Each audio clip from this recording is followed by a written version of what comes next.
한번 따라 하실까요? 크리스찬은 사회생활을 어떻게 해야 되나? 우리 지난주에는 크리스찬은 어떻게 원수를 갚아야 되나? 라고 하는 크리스찬만의 삶의 모습이 있었거든요. 오늘 성경에 보면 크리스찬은 세상의 법이 이끌고 가고 있는 사회생활을 어떻게 해야 되는가? 라는 것을 말씀하고 있습니다. 사실 기독교는 항상 이중적인 의미를 가지고 있습니다. 기독교 이중적이죠. 성경 자체가 이중적 아니겠습니까? 하나님의 말씀, 하나님은 보이지 않는데, 말씀하지 않는데 말씀은 우리에게 보이고 우리에게 들리거든요. 그러니까 이중적이죠. 보이지 않는데 보이시는 하나님, 들리지 않는데 말씀하시는 하나님. 성경은 철저하게 우리에게 이중적으로 말하고 있습니다. 요한복음 3장 16절 보면 하나님이 보이지 않습니다. 들리지 않습니다. 만져지지 않습니다. 4차원적인 존재잖아요. 하나님이. 그런데 또 다른 세계가 있거든요. 세상은 어디예요? 우리가 살고 있는 보이는 세상, 들리는 세상, 손에 잡히는 세상, 우리가 살고 있는 시간과 공간이 흐르고 있는 이 세상이거든요. 하나님이 시간과 공간을 초월하시는, 육신의 존재로는 만지지도 듣지도 볼 수 없는 그 전능하신 하나님, 이 세계가 있고, 그리고 세상이 있고, 하나님이 세상을 이처럼 사랑하셨다. 그래서 독생자를 주셨다. 독생자를 주셨다는 얘기는 여기 있는 것이 이쪽으로 이동한 거죠. 그러니까 하나님의 차원에 있던 하나님의 아들 예수 그리스도를 주셨다는 얘기는 이 세상으로 이동했다는 것이죠. 그러니까 우리가 인정하든 인정하지 않든 하나님의 세계가 있고 보이는 세계가 있는 것이죠. 그러니까 크리스천은 항상 보이지 않는 세계에 소속되어 있으면서 보이는 세계에 또 살아간다는 것이죠. 교회가 그렇습니다. 교회는 보이는 교회가 있고 보이지 않는 교회. 제가 여러 번 썼습니다만은 visible, V라서 발음을 visible이라고 하죠. 보인다, 텔레비전 하죠. 보인다는 거거든요. 그래서 보이는 교회는 건물이죠, 건물. 처치라고 하는 것은 건물입니다. 여의도 풀가스펠 안세현 처치 교회죠. 보이는 교회를 말하는 것입니다. 그러나 보이지 않는 교회가 있습니다. invisible 처치가 있죠. 보이지 않는 교회는 뭐냐? 성도들이죠. 성도들 속에 하나님의 나라가 있고 말씀이 있고 성령님이 계시고 예배하고 기도하고 찬양하니까 우리는 보이지 않는 교회입니다. 한번 따라 하실게요. 우리는 보이지 않는 교회입니다. 그래서 우리가 움직이면 하나님의 나라가 움직이는 것입니다. 우리가 움직이면 교회가 움직이는 것이죠. 천국은 여기 있다 저기 있다 하지 말지니 너희 안에 있느니라. 천국은 하나님의 나라, The Kingdom of God, 하나님이 다스리고 통제하고 이끄시는 나라. 그러니까 우리는 겉으로는 그냥 김씨, 씨, 박씨고 이렇게 육신을 가져간 대한민국 시민권을 가진 대한민국 국민이지만, 그러나 우리의 영적인 모습은 뭘까요? 보이지 않는 교회, 하나님의 나라, 하나님이 다스리는 축복의 통로들인 것이죠. 믿으십니까? 그래서 보이지 않는 교회를 에클레시아라고 한다. 여러분 헬라어, 히브리어 어쩌고 하긴 하지만 그래도 중요한 단어 중에 하나는 에클레시아는 아주 중요하죠. 보이지 않는 교회. 이 세상에서 분리된다는 얘기도 재밌는 이야기죠. 이 세상에서 분리되어 하나님의 부르심을 받고 하나님을 예배하며 따라가는 거룩한 무리, 이걸 이제 교회라고 말하고 성도라고 말하고 신자라고 말하는 것입니다. 그러니까 우리에는 두 가지 법이 있어요.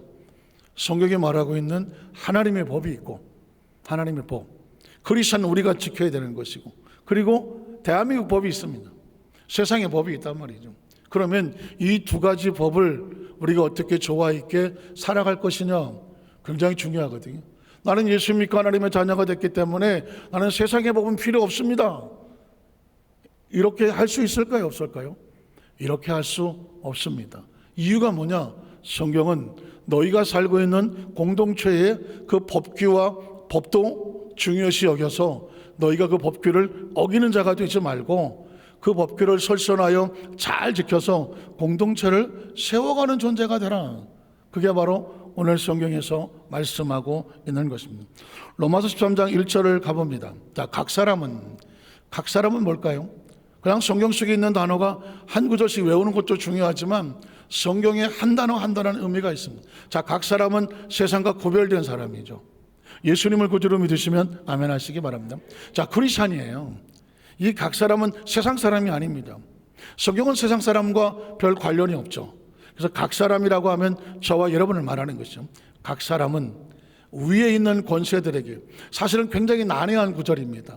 이거 잘못 오해를 하면 심각한 문제가 될 수 있는 구절이기도 하고, 바울이 성경을 써놓고 공격을 받기도 하는 그런 구절입니다. 자, 위에 있는 권세들에게 복종하라. 얼핏 들으면 위에 있는 하나님의 영적인 권세 이렇게 보이겠지만 그 당시는 나라의 권세였습니다. 그것도 안타깝지만 그 시대는 이스라엘 나라가 로마의 식민지를 당할 때였거든요. 그러니까 그 당시 위의 권세는 로마의 법, 로마의 권위에 복종하라 라고 들릴 수도 있는 상당히 아주 난해한 구절인데, 어쨌든 바울은 이렇게 말합니다. 위에 있는 권세들에게 복종을 하라. 그 권세는 하나님으로부터 나지 않음이 없다. 그러면 우리나라도 일본에 36년 동안이나 강점을 당했는데 이 식민지를 당하는 나라들은 억울하잖아요. 우리가 일본의 당국에 권세에 복종을 해야 됩니까? 이스라엘 나라도 당시 로마의 식민지였거든요. 그런데 바울은 말하는 것이거든요. 위에 있는 권세자들에게 복종하라. 이걸 어떻게 해석을 할까요? 그 당시 유대인들이 듣는다고 하면 이게 어떻게 하나님 말씀이냐라고 할 수도 있습니다.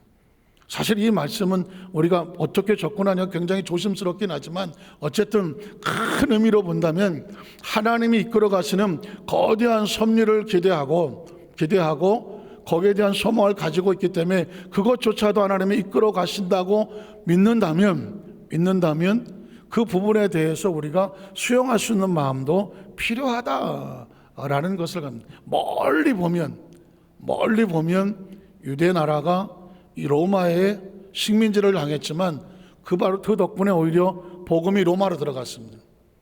로마의 국교가 바뀌죠. 그 다신교를 믿던 로마가 기독교 국가가 되죠. 그리고 로마가 세계 최강의 나라, 모든 길은 로마로 통한다, 박스 로마나, 전 세계가 로마로 통하는 그 당시에 로마에서 복음이 퍼져나가죠. 영국, 프랑스, 이태리 다 그 당시 로마에서 흩어져 나온 나라들이거든요. 갈라진 나라들이거든요. 그 나라들 말로 성경이 번역이 되고 복음이 세계로 퍼져 나가는, 하나님은 그 로마조차도 사용하셔서 하나님의 나라를 이끌어 가셨다는 것입니다. 유대인들이 생각하기는 이스라엘 나라를 지켜줘야지 왜 이스라엘 나라를 독립을 안 시킬까? 사실 가룟 유다는 예수님이 그게 불만이었거든요. 근데 예수님이 거기서 이런 소리를 하죠. 내 나라는 땅에 있는 나라가 아니라 하나님의 나라다. 나는 이 땅에 이스라엘을 독립을 시키러 온 것이 아니라 온 민족으로 제자를 삼아 아버지, 아들과 성령 이름으로 가르쳐 지키게 해서 하나님의 나라를 확장하러 왔다는 거 말씀하는 것입니다. 믿으십니까? 우리가 머릿속에 대한민국이라는 애국, 애족, 나라를 사랑하는 것은 당연하지만 궁극적으로 육신을 입고 있는 동안 이 땅에 대한민국 국민으로서 최선을 다하지만 우리가 하나님의 나라라고 하는 거대한 관점을 볼 때는 사실은 세계가 다 하나님의 나라죠. 믿으십니까? 그래서 그 영혼들이 귀중하니까 선교도 하고 서로 돕고 해나가는 거거든요. 그래서 위에 있는 권세를 복종하라는 얘기는 로마에 아첨을 해서 로마에 잘 보여서 로마로부터 무슨 이득을 얻어내자 이런 종류가 아니라 하나님께서 로마를 통하여 이 나라 이끌어 가실 수 있는 그런 넓은 관점에서 본다고 한다면 하나님의 권세를 바라볼 수 있는 그런 관점을 가지라는, 어쩌면 굉장히 조심스럽지만 굉장히 넓게 봐야 될 그런 말씀이 이 한 구절에 있습니다. 그러면서 모든 권세는 누가 정한 것입니까? 하나님께서 정하신 바라는. 사실 이것도 쉽게 이해하기는 쉽지 않아요. 그러나 요셉도 보십시오. 하나님께서 애굽을 사용하잖아요. 요셉이 거기서 자기 민족을 300만을 어떻게 만들겠습니까? 방법은 애굽으로 내려가는 것입니다. 포로가 되는 것 같고 남의 집살이를 하는 것 같지만 거기서 오히려 애굽의 총리가 됩니다. 애굽을 거꾸로 이용을 해서 그 애굽에서 이스라엘 민족 70명을 데려다가 430년 동안 300만을 만들잖아요. 하나님께서 어떻게 사용하실지는 몰라요. 그래서 우리 인생에 크게 보면, 멀리 보면, 통째로 보면 나쁜 건 하나도 없습니다. 아멘은 안 하시죠? 나쁜 건 하나도 없습니다. 모든 것이 합력하여 선을 이루어셔서 좋은 것은 좋은 대로, 힘들고 어려운 것은 그 과정을 통과하면서 뭔가 나로 하여금 깨닫게 하고 알게 하고 성숙을 시켜 만들어가는 과정으로 쓰시는 거죠. 과정으로. 그래서 우리의 지나간 과거에 거기 어떤 원한에 걸려 있고 보복에 걸려 있고 분노에 걸려 있고 적개심에 걸려 있으면 못 빠져나오는 것입니다. 이 모든 것이 나의 부족함이고 나의 모자람을 하나님께서 깨우쳐 알게 하시느라고 만들어 가시는구나. 오히려 이 상황 속에서도 나를 이끌어 가시는 하나님, 그 하나님에 대한 신앙의 고백을 하게 되면 그때 비로소 마음이 어떻게 지느냐? 편안해지는 것입니다. 제가 최근에 곡을 하나 만든 게 있는데 제목은 뭐냐면 내 마음은 천국입니다. 그래서 내 마음은 천국이다. 마음이 천국이 안 되니까 불안하고 힘들고 어렵고, 그러니까 늘 뭔가가 찝찝하고 뭔가가 불안하고 했던 건 뭘까요? 내 마음의 평정을 잃어버려서.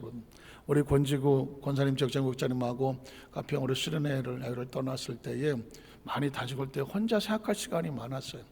그런데 문득 하나님이 저에게 계속 토킹을 하시는 거예요.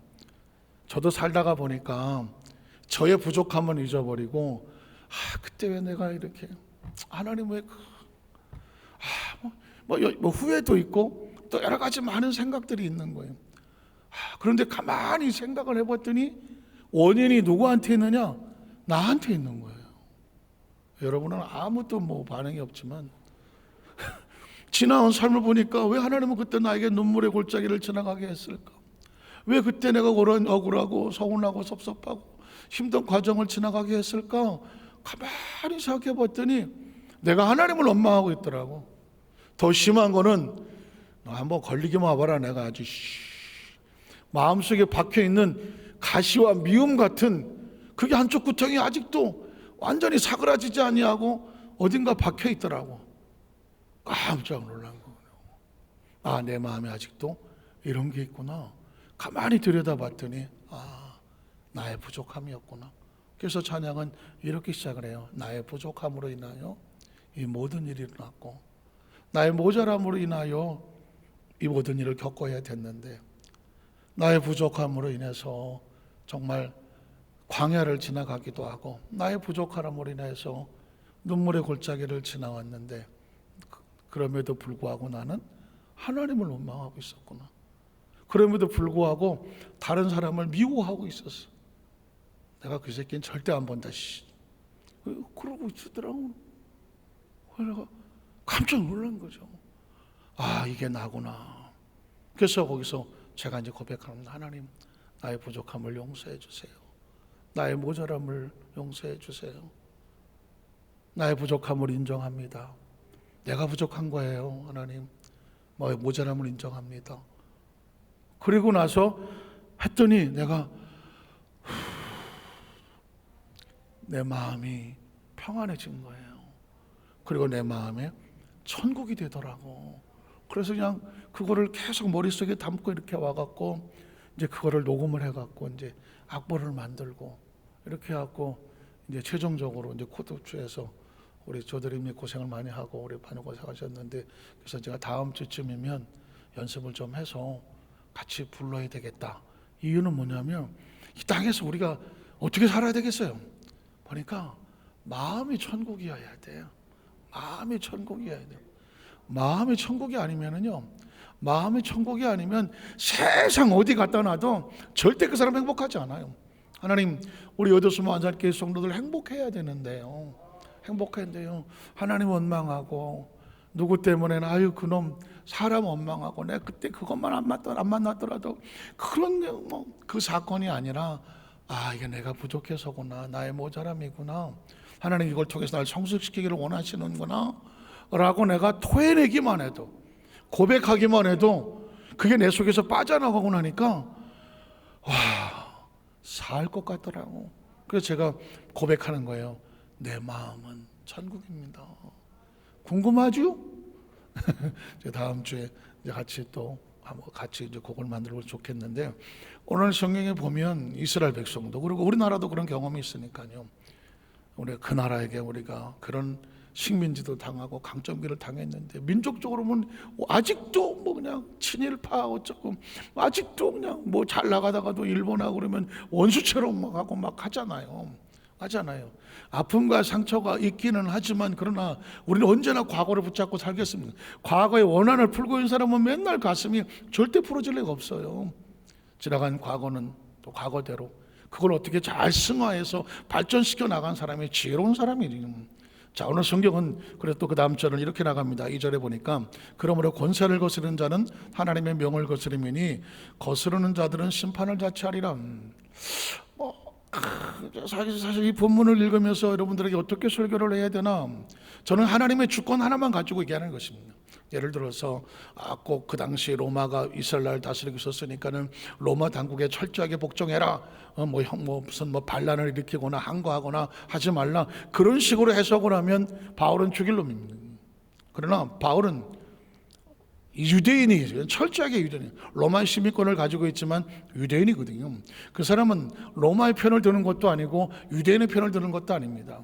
이 땅의 삶을 살아가면서 주어진 공동체 안에 어떤 직책이나 직급이 나누어질 때에 그 질서를 지켜나갈 수 있는 법규를 얘기하는 거거든요. 법이란 그렇습니다. 지키면 나를 보호하지만 지키지 않으면 그건 자기 스스로 아픔을 얻는 거거든요. 그래서 이 법이라는 것을 지키지 않으면 법에 대한 심판이 자취하게 된다, 스스로 얻게 된다. 그 다음 절을 보면 그래서 다스리는 자들은 선한 일에 대하여 두려움이 되지 아니하고 악한 일에, 그러니까 위에 있는 사람들은 잘못하면 항상 우리에게 심판하려고 달려드는 것처럼 보여지니 그런 권세와 더불어 부딪혀 마찰이 돼갖고 스스로 법규를 어겨서 그런 나쁜 일들을 자초하지 말라, 그 얘기를 하는 거거든요. 그래서 그 다음 절을 보면 내가 권세를 두려워하지 아니하느냐, 선을 행하라, 그리하면 그게 그에게 칭찬을 받으리라. 넓은 관점에서 볼 때 공동체 안에 서로 끌어가는 사람이 있고 같이 협조해 뒤에 가는 사람들이 있을 때에 우리가 서로 앞서가는 사람은 밀어주고 뒤에 간 사람 같이 끌어주고 해서 결국은 또다시 너도 살고 나도 사는 거예요. 꼭 기억하셔야 돼요. 너도 살고 나도 사는 것이 하나님의 나라입니다. 하나님의 나라. 그래서 내가 복수하고 보복해서 너 죽고 나 죽자, 이거는 천하의 가슴 아픈 일이에요. 그럴 상황이 돼서 어쩔 수 없이 그렇게 되시는 분이 혹시 있을지 몰라서 그분에 대해서 제가 비난하고 돌 던지지는 않겠지만 성경은 우리에게 이렇게 말해요. 너도 살고 나도 살고. 그걸 한마디로 살롬, 죽일 놈이 아닌 살롬이라고 하죠. 이스라엘 백성들은 늘 인사할 때 샬롬, 당신에게 주님의 평안이 있기를 원합니다. 그렇게 평안하는 사람은 자신에게도 평안이 있기 때문이죠. 너는 잘못되고 나만 이런 건 성경적이 아니란 말이죠. 자, 그래서 또 그 다음 절로 갈게요. 그냥 오늘 성경은 주로 그런 내용을 적어 놓았거든요. 그런 하나님의 사역자가 되어 내게 선을 베푸는 자가 된다. 그러니까 피차에 서로 어떤 일을 하게 될 때 너도 살고 나도 살고 너도 잘 되고 나도 잘 돼서 같이 상급을 받는 자가 되라. 자, 그러나 내가 악을 행하거든 두려워하라. 그가 공연히 칼을 가지지 아니하였으니 곧 하나님의 사역자가 되어 악을 행하는 자에게 진노하심을 따라 보응하는 거다. 자, 사람을 두려워할 필요는 없어요. 항상 사람은 자기가 심어놓은 그 열매를 먹게 되었습니다. 그래서 만고불면의 법칙이 뭐예요? 심은 대로 거둔다는 것입니다. 단순한 이야기, 어린아이도 아는 이야기지만 이건 인류가 가슴 속에 아주 그냥 꼭 끌어안고 붙잡아야 되는 거예요. 콩 심은 데 홍나고 팥 심은 데 팥나. 이건 아주 그게 무슨 아주 도움됩니다. 지금 어떻게 사느냐가 우리의 미래를, 그렇죠? 지금 콩을 심으면 다음에 뭐 나죠? 콩 납니다. 지금 팥을 심어 놓고 왜 콩 안 나느냐? 납니까 안 납니까? 안 납니다. 그래서 제가 3일 예배 때 하잖아요. 가인처럼 살면 가인처럼 되고, 아담처럼 살면 아담처럼 되고, 노아처럼 살면 노아처럼 된다. 산다는 게 뭐예요? 가인을 심으면 가인을 낳고, 아담을 심으면 아담을 낳고, 노아를 심으면 노아를 낳는다. 그래서 너의 인생은, 우리의 인생은 누가 만든다? 스스로 만드는 거예요. 하나님께서 우리에게 선택의 권한을 주셨습니다. 잘 아시잖아요. 자유의지라고 하는 것은 선택이죠. 아담과 하와에게 놓고 네가 스스로 선택하라고 그랬지, 꽁꽁 싸매 그거 절대 먹으면 안 돼, 아예 못 먹게 만들었습니까? 아니거든요. 선택해라. 이걸 선택하면 사는 것이고, 이걸 선택하면 죽는 것이다. 하나님은 지금도 끊임없이 예수를 믿으라고 뭐 총을 갖다 대고 협박합니까? 믿는 자들은, 믿음은 선택이거든요. 영생도 선택의 결과이고, 믿지 않는 자는 멸망하려니와. 믿으십니까? 그러니까 성경은 우리에게 아주 단순하게, 복음은 단순하고 그리고 우리에게 명확하게 선포하는 것입니다. 자, 그래서 그 다음 절도 갈게요. 5절에 보면, 그러므로 복종하지 아니할 수 없으니 진노 때문에 할 것이 아니라 양심에 따라 한다는 것입니다. 어떤 법규가 무서워서 억지로 강제로가 아니라 스스로 법규를 어기면 나에게 심판이 다가오니까 스스로 법규를 보호하고 지키는 것이죠. 하나님의 나라는 우리에게 그걸 원하는 것이죠. 우리 공동체 안에서도 억지로 하기 싫은데 아유 내가 이게 아닙니다. 공동체는 내가 기쁘고 감사해서 자원하는 심정으로 그렇게 할 때, 서로 그렇게 할 때 거기서 뭐가 있습니까? 상급이 있는 것입니다. 오죽하면 하나님께 예물을 드릴 때도 하나님을 만연히 여기지 마라. 하나님은 속임을 당하지 않는다. 속임을 당하지 않는다. 사람이 무엇으로 심든지 그대로 거른다. 너희가 인색함으로나 억지함으로 했다면 그건 하나님께서 가인의 제물처럼 안 받는 거다. 왜 나는 드렸는데요? 그건 너는 드렸을지 모르지만 하나님은 기억이 없다. 드려지는 예물은 기쁨과 감사함과 자원함으로 해라. 하나님이 기억되게 하라. 믿으십니까? 그래서 사실은 우리의 신앙생활이 기본적으로부터 다시 시작을 해야 돼요. 기본적으로. 최근에 국밀보에 보니까 해군 제독으로 예편하셔서 해군 교회의 장로님으로 섬기시는 한 분의 간증이 나왔는데, 자기는 지금까지 평신도의 5대 원칙, 목숨 걸고 지킨다는 거예요. 온전한 주일 성수, 온전한 11조, 매일 성경 읽기, 매일 기도하기, 그리고 1년에 한 명은 꼭 전도하기. 이걸 지금 어깨에 별을 댄 해군 제독으로 예편하신 분이 지금까지 하고 있대. 지금까지 그 해군의 선교를 위해서 해군 교회를, 군인 교회를 섬기며 그 교회에서 지금 장로님으로 계시는데, 예수를 믿고 난 이후에 이 5가지, 온전한 주의 성수, 온전한 11조, 매일 성경을 읽고 매일 기도하고, 그리고 1년에 한 사람은 꼭 영혼을 구원한다. 이게 자기의 삶의 목표래요. 신앙의 목표래요. 저는 깜짝 놀랐습니다. 자기 스스로 그렇게 목표를 정해놓고 이게 내 삶의 원칙이다. 스스로 지키는 겁니다. 마치 나라의 법을 지키듯이 군인 정신을 가지고 그 5가지를 성도는 이렇게 살아야 된다. 이걸 지킨다는 거예요. 이걸 스스로 붙잡고 지키는 그리스도인이 대한민국에 얼마가 될까? 깜짝 놀랐습니다. 요즘은 직분을 떠나서 진짜 여기저기서 숨어서 진정한 신앙의 모습으로 도전을 주는 사람들이 얼마나 많은지 몰라요. 이 5가지 원칙이 자신이 보니까 성도로서 반드시 지켜야 될 거라는 거예요. 이건 목사님이 그렇게 하세요, 장로님이 그렇게 하세요, 무슨 전사님이 그렇게 하세요, 성도들한테 이래라 저래라가 아니라 스스로 자기의 삶의 목표를 정해놓고 스스로 자기가 늘 그렇게 하는 거예요. 그걸 누가 억지로 하라고 합니까? 야, 주일 성수해라, 야, 아유 11조 드려라, 뭐, 기도해라, 뭐 성경을 읽어라, 전도해라. 이 5대 목표라도 스스로 하지 않으면 하나님은 기억을 못 하시는 거죠. 그래서 우리 요두수만교회 성도들은 그렇게도 하는 성도들이 있는데 무엇을 하든지 어떻게 하느냐? 스스로예요. 자원함으로. 그래서 저는 여러분에게 이래라 저래라 하고 싶은 생각이 1도 없어요. 1도. 어느 날 깨달았거든. 야, 마음에 없는 건 들리지도 않는다. 우리 요두순부와 함께 성도들은 어린아이같이 그냥 조그맣게 시작을 하더라도 스스로 예배를 참석하고 스스로 예물을 드리고 스스로 기도를 하고 스스로 성경을 읽고 스스로 영혼이 불쌍해서 그 영혼을 구원하러 움직이는 스스로를 하나님이 원하시는 거지. 가인하고 아벨을 똑같이 예배를 드렸는데 왜 하나님은 아벨의 제배산을 받았는데 가인의 제물을 받지 않았을까요? 이유는 딱 하나입니다. 스스로가 있느냐 스스로가 없느냐거든요. 보이려고 하느냐 아니면 그 자체가 그냥 삶의 모습이냐.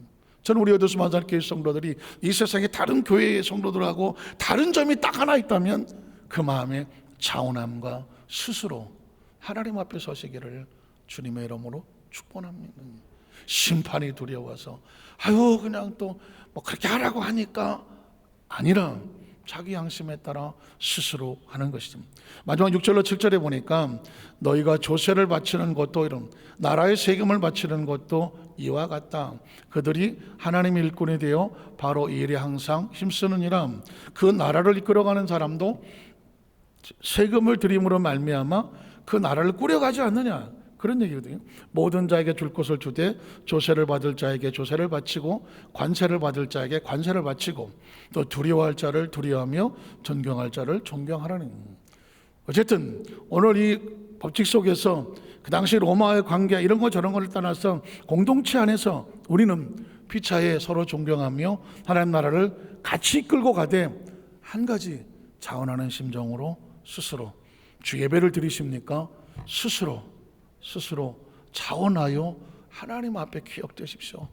예물을 드리십니까? 스스로예요.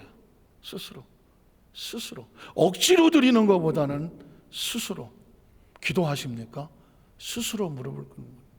성경을 읽으십니까? 스스로입니다. 영혼이 정말 불쌍하십니까? 전도해라. 이번 주일날도 전도 영상 나갈 거예요.